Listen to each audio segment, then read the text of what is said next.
அஸ்ஸலாமு அலைக்கும்.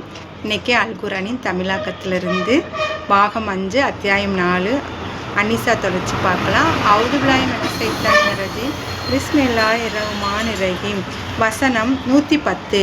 மேலும் ஒருவர் தீய செயல் புரிந்து அல்லது தனக்குத்தானே அநீதி இழைத்து கொண்டு பின்னர் அல்லாஹ்விடம் பாவ மன்னிப்பு கோரினால் அல்லாஹ் மன்னிப்பு வழங்குவனாகவும் கருணையாளனாகவும் இருப்பதை அவர் காண்பார். 111. ஆனால் ஒருவர் பாவத்தை சம்பாதிப்பானில் தனக்கு கேடாகவே அவன் அதை சம்பாதித்துக் கொள்கிறான். அல்லாஹ் நன்கு அறிபவனாகவும் நுண்ணறிவு உள்ளவனாகவும் இருக்கின்றான். வசனம் 112.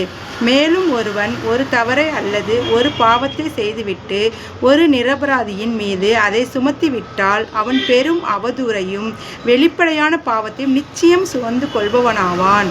113. வசனம். நபியே, அல்லாவின் கருணையும் அவனுடைய அருளும் உன்மீது பொழிந்திராவிட்டால் உம்மை அவர்கள் வழி தவற செய்திருப்பார்கள்.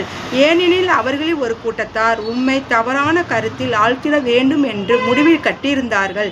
உண்மையில் அவர்கள் தங்களை அன்றி வேறு எவரையும் தவறான கருத்தில் ஆழ்த்தி கொள்ளவில்லை. மேலும் அவர்களால் உமக்கு யாதொரு தீங்கையும் இழைக்க முடியாது. அல்லாஹ் உமக்கு வேதத்தையும் நுண்ணறிவையும் அருளினான்.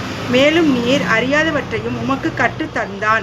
அல்லாஹ் உன்மீது பொழிந்த அருங்கொடையே மகத்தானதாகும். வசனம் 114, 115. மனிதர்களின் பெரும்பாலான இரகசிய பேச்சுகளில் எவ்வித நன்மையும் இருப்பதே இல்லை. தான தர்மம் செய்யும்படியோ நற்செயல் புரியும்படியோ மனிதர்களிடையே சீர்திருத்தம் செய்யும்படியோ அறிவுரை கூறுவரின் பேச்சுக்களை தவிர அவற்றில் நன்மை உண்டு. மேலும் எவர் அல்லாவின் உவப்பை தேடுவதற்காக இவ்வாறு செய்கின்றாரோ அவருக்கு நாம் விரைவில் மகத்தான கூலியை வழங்குவோம். அஸ்ஸலாமு அலைக்கும்.